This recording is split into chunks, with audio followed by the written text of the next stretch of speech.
동이고 근신하여 예수 그리스도께서 나타나실 때에 너희에게 가져다 주실 은혜를 온전히 바랄지어다.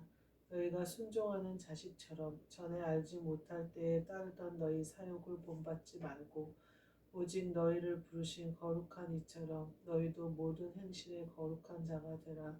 기록되었으되 내가 거룩하니 너희도 거룩할지어다 하셨느니라. 외모로 보시지 않고 각 사람의 행위대로 심판하시는 이를 너희가 아버지라 부른즉 너희가 나그네로 있을 때를 두려움으로 지내라.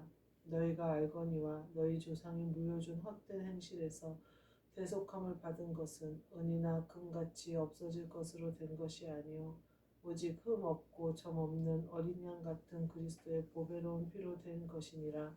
그는 창세 전부터 미리 알림 바 되심이나 이 말세에 너희를 위하여 나타내신 바 되었으니 너희는 그를 죽은 자 가운데서 살리시고 영광을 주신 하나님을 그리스도로 말미암아 믿는 자니 너희 믿음과 소망이 하나님께 있게 하셨느니라.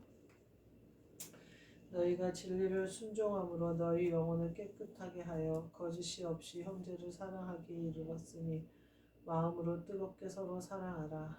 너희가 거듭난 것은 썩어질 씨로 된 것이 아니요 썩지 아니할 씨로 된 것이니 살아있고 항상 있는 하나님의 말씀으로 되었느니라. 그러므로 모든 육체는 풀과 같고 그 모든 영광은 풀의 꽃과 같으니 풀은 마르고 꽃은 떨어지되 오직 주의 말씀은 세세토록 있도다 하였으니 너희에게 전한 복음이 곧 이 말씀이니라. 아멘. 오늘 말씀은 나그네로 있을 때라는 말씀입니다. 17절 말씀에 보면 외모로 보시지 않고 각 사람의 행위대로 심판하시는 이를 너희가 아버지라 부른즉 너희가 나그네로 있을 때를 두려움으로 지내라 이렇게 말씀하고 계십니다. 지금 이 땅에서 사는 것을 나그네의 때다 이렇게 얘기해요.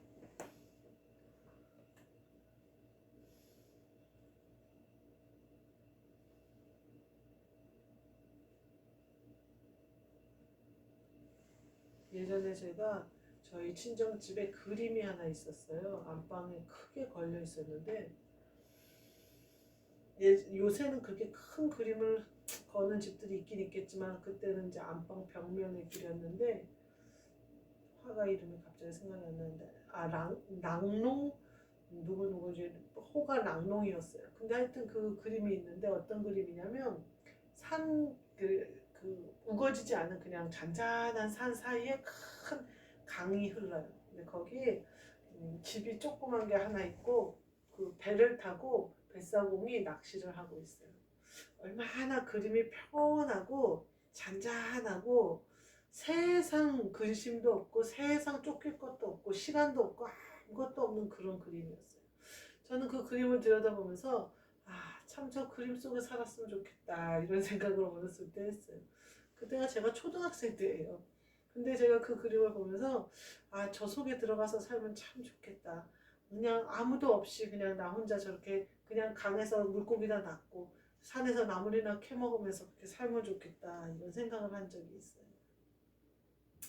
우리가 그렇다고 해서 그림 속에 들어가 살 수는 없거든요.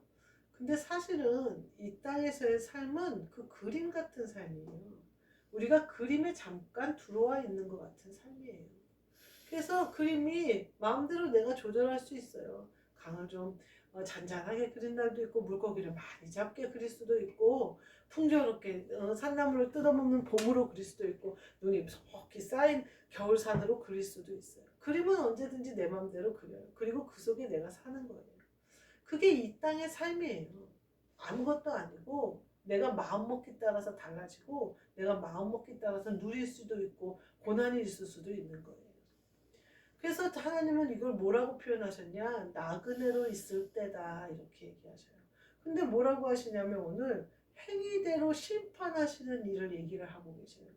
그러니까 너희가 갈라디아서 보면 육신대로 심는 자는 육신의 것을 거두고 성령을 따라 심는 자는 성령의 열매를 성령으로 거둔다 이런 말이 나와요. 심는 대로 거둔다 이러거든요. 근데 행위대로 심판하시는 이 나그네로 있는데 나그네로 있을 때에 이 땅에서 막 쌓아두면 뭐 하겠어요? 그림에다 금덩이를 잔뜩 그려놓으면 뭐 하겠어요? 그건 그냥 그림인데. 우리가 나그네로 있을 때 이 땅에다 많은 재물을 쌓으면 뭐 하겠어요? 성경에 뭐라 그러냐면요. 재물에 너희 마음을 소망을 두지 말아라. 그거는 야고보서에 보면 아무것도 아니다. 이런 말씀이 나와요. 어,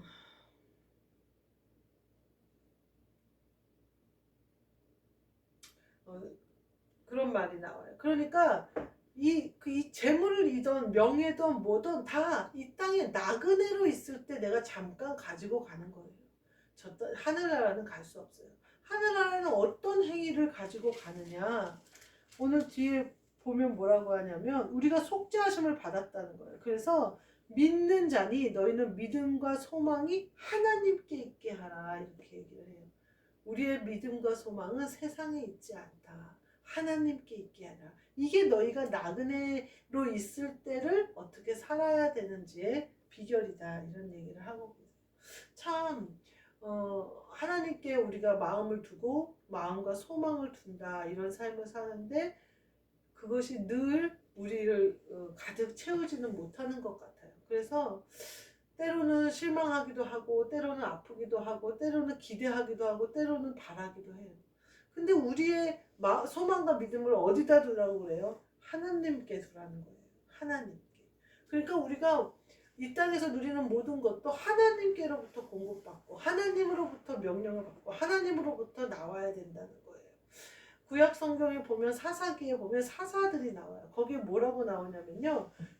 사사들이 살아있는 동안에 하나님의 뜻대로 행할 때에는 형통하였더라 이렇게 얘기해요. 그게 하나님께 마음을 둬야 하늘에 속한 자들은 형통한 거예요. 그래서 우리가 세상으로 마음을 빼앗기면 우리 형통하지 못해요. 근데 하나님은 우리가 고난을 통하여 연단을 통하여 하나님만 바랄 수 있게 하나님께 믿음과 소망을 둘 수 있게 하셔요. 그리고 그때가 되면 하나님이 열어주시는 거예요. 그 모든 성경에는 때가 있어요. 그리고 부르실 때가 있어요. 그 사사들을 보면요. 삼손은 물론 나시린이 되어서 처음부터 태어났지만 기드온이나 바락이나 여러 사람들을 보면 일하고 있다가 부르심을 받아요. 또 그 예언하는 사람은 그 뒤에 보면 뽕나무를 해서 재배하던 사람이다라고 표현을 해요. 하나님이 사람을 부르심에는 그 중심을 보신다 이 말씀을 하는 거예요. 그래서 레위인이라고 해서 다 주님을 경외하는 것도 아니요. 농사를 짓는 사람이라고 해서 다 무지한 것도 아니에요. 주님이 택하신 자가 주님의 일을 하는데 주님이 쓰실 그때에 주님의 일을 하더라는 거예요. 성경이. 근데 그 사람들의 다 공통점이 뭐냐?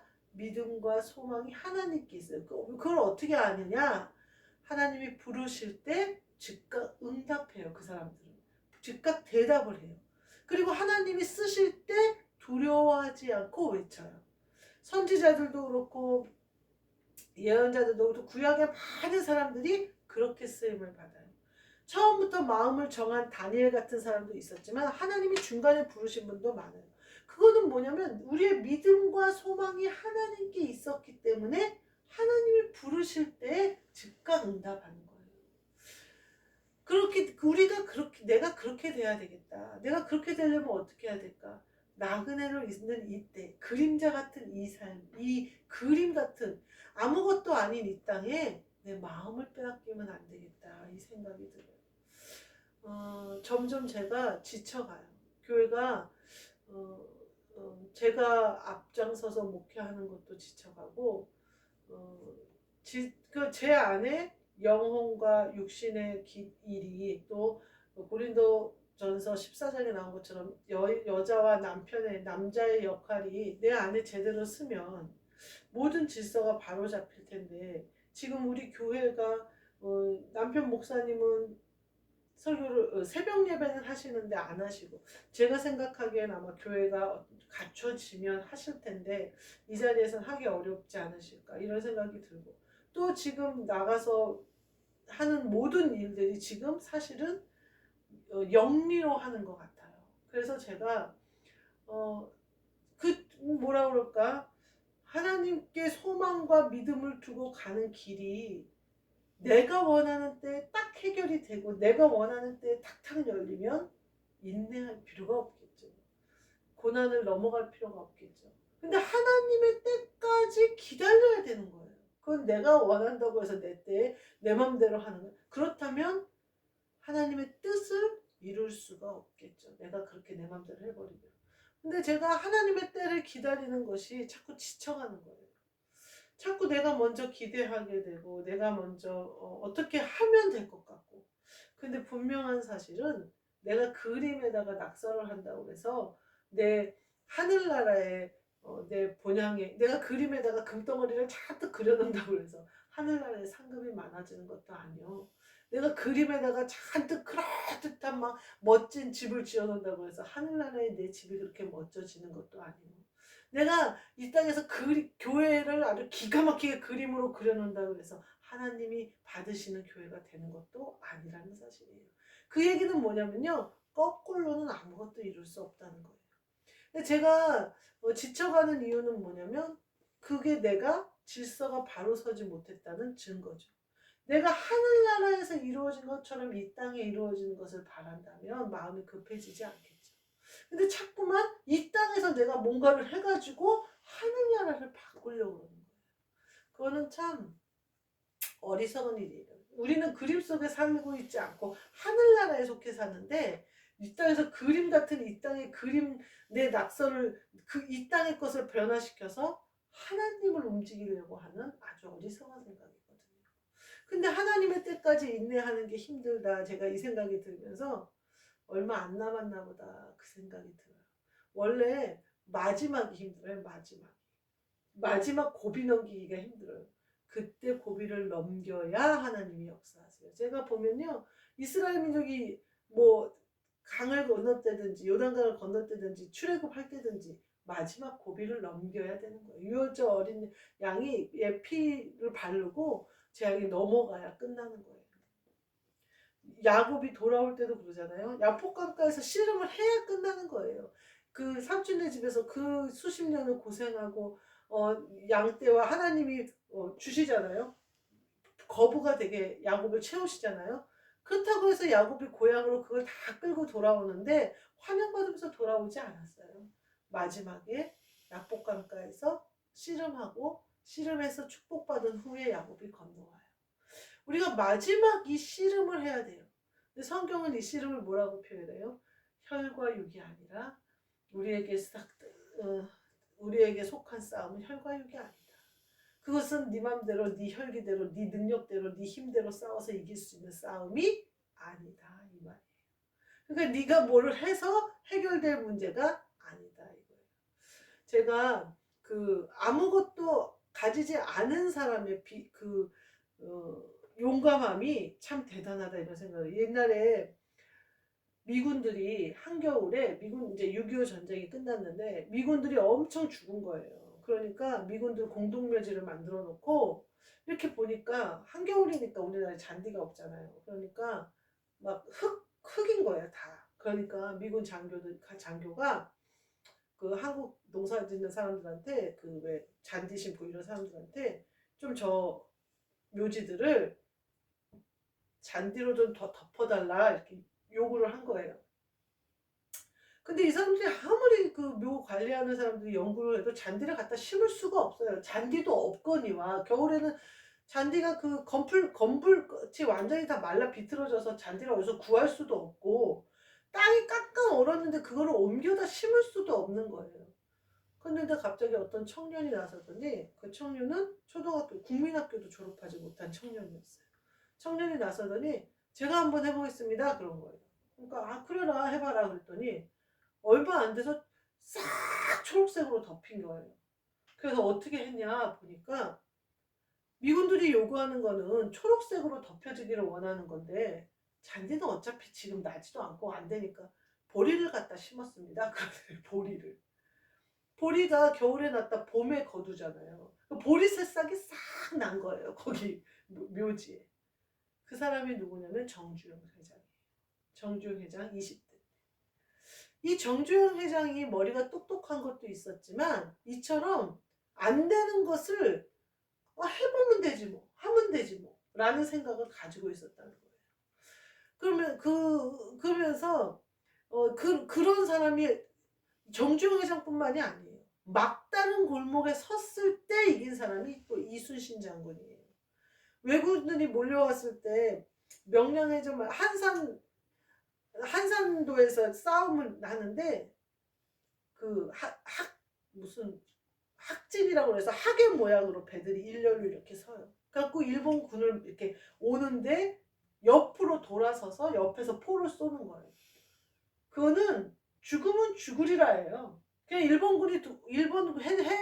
그 전함이 와서 옆구리를 박으면 박히는 거예요. 그냥 다 죽더라도 여기를 못 빠져나가게 하겠다는 이순신의 전략이었던 거예요. 근데 그게 승리한 거예요. 어마무시한 그 바다의 흐름도 알았고 안개의 흐름도 알았고 그들을 아주 적진 앞까지 가서 알짱거리면서 끌어내는 능력도 이순신에게 있었지만 이순신이 이길 수 있었던 한 가지는 그 학의 진을 쳐놓고 절대 그 진을 무너뜨리지 않은 거예요. 그래서 계속 그 진을 유지한 거예요. 일본군들이 막 옆구리를 박으려고 쳐 들어와도 포를 쏴도 갈고리를 걸어서 넘어와도 어째도 저째도 안 물러섰어요. 안 무너지도록 유지했어요. 이유가 뭘까요? 거기 나온 그 사람들이 얘기해요. 뭐라고 그러냐면요. 이 진이 무너지면 어차피 우리는 죽는다는 거예요. 일본 애들이 요번 전쟁에서 우리가 승리하지 못하면 일본 애들이 완전히 우리나라를 장악할 텐데 그럼 우리는 어차피 죽은 목숨이라는 거예요. 그러니까 이왕 죽는 거 그냥 싸우다 죽겠다 이거예요. 그러니까 안 물러나는 거예요. 싸우다 죽겠다 이렇게 생각하니까. 제가 보니까 그때 역전되더라고요. 인생이 그때 역전돼요. 하나님의 뜻도 이렇구나. 내가 죽어도 여기서 죽는다 할 때 주님의 뜻이 일어나는구나. 내가 나그네로 있는 이 땅에서 아무것도 아닌 이 땅에서 내가 어떻게 그냥 엎어버리려고 하는 이 땅에서 하나님은 뭘 보시냐면 내가 어디를 향해 있느냐. 내 행위가 어디를 향해 있느냐. 내 믿음과 소망이 어디를 향해 있느냐를 하나님이 보시는 거예요. 그래서 네가 내 뜻을 위하여 나를 위하여 끝까지 물러나지 않고 여기서 죽을 거냐를 보시는 거예요. 그러면 내가 거기서 죽으면 주님이 승리로 나를 역전시키시는 거예요. 그래서 승리가 내게 오게 하는 거예요. 이 비결을 알고 있음에도 불구하고 끝까지 가기가 이렇게 힘들다는 사실이에요. 그 뒤에 보면요. 너희 영혼을 깨끗하게 하여 이렇게 말씀하면서 그 뒤에 24절에 육체는 풀과 같고 모든 영광은 풀의 꽃과 같으니 풀은 마르고 꽃은 떨어지되 오직 주의 말씀은 세세토록이다. 이 땅이 아무리 영화로워도 떨어진다는 거예요. 아무리 아름답게 피어도 떨어진다는 거예요. 제가 참 예쁜 사람들을 많이 보잖아요. 참 고운 사람들이 좋아요. 근데요 늙으면 다 똑같더라고요. 누가 누군지 그냥 그래요. 근데 뭐가 남냐면요. 이미지가 남아요. 그 사람의 말투, 그 사람의 어떤 분위기. 그래서 그 사람이 여유가 있고 말투가 고상하고 혹은 말이 많지 않고 이러면 사람이 고와 보여요. 얼굴에 막 화장을 하고 막 눈썹을 붙이고 그런 외모가 아니라 하나님의 그 꽃과 풀 같은 것에 그 영화로움에 빼앗기지 말고 말씀이 내 안에 살아있게 해라 그 말이에요. 그래서 내게 그리스도의 향기가 나게 해라. 그 믿음과 소망을 하나님께 두는 것을 놓치지 말아라. 나그네로 있을 때를 마치 여기서 내 인생이 끝나는 것처럼 착각하지 말아라. 그렇게 얘기하고 계세요. 우리의 소망과 우리의 믿음을 하나님께 있게 하셔서 말씀이 내 안에 살아있으시는 그래서 이런 나그네로 있을 때를 하나님을 향하여 사시는 두려움으로 행위가 하나님이 보시기에 바른 행위를 하시는 바른 선택을 하시는 늘 깨어 있으시는 그래서 하나님이 우리의 이름을 부르실 그때에 우리가 일어나 하나님의 뜻을 이루는 일어나 쓰임받는 그때까지 잘 인내하시고 열매를 거두시는 저와 여러분이 되시기를 주님의 이름으로 축복합니다. 아멘. 기도하겠습니다. 하나님 감사합니다. 우리의 생명을 주셨사오니 이 생명 안에서 살게 하셔서 믿음과 소망을 하나님께 두게 하사 말씀으로 살아있는 자 되어지는 우리 모두 되게 하여 주옵소서. 예수 그리스도의 이름으로 기도하옵나이다. 아멘. 하늘에 계신 우리 아버지여, 이름이 거룩히 여김을 받으시오며 나라가 임하시오며 뜻이 하늘에서 이루어진 것 같이 땅에서도 이루어지이다. 오늘 우리에게 일용할 양식을 주시옵고 우리가 우리에게 죄 지은 자를 사하여 준 것 같이 우리 죄를 사하여 주시옵고 우리를 시험에 들게 하지 마시옵고 다만 악에서 구하시옵소서. 나라와 권세와 영광이 아버지께 영원히 있사옵나이다. 아멘.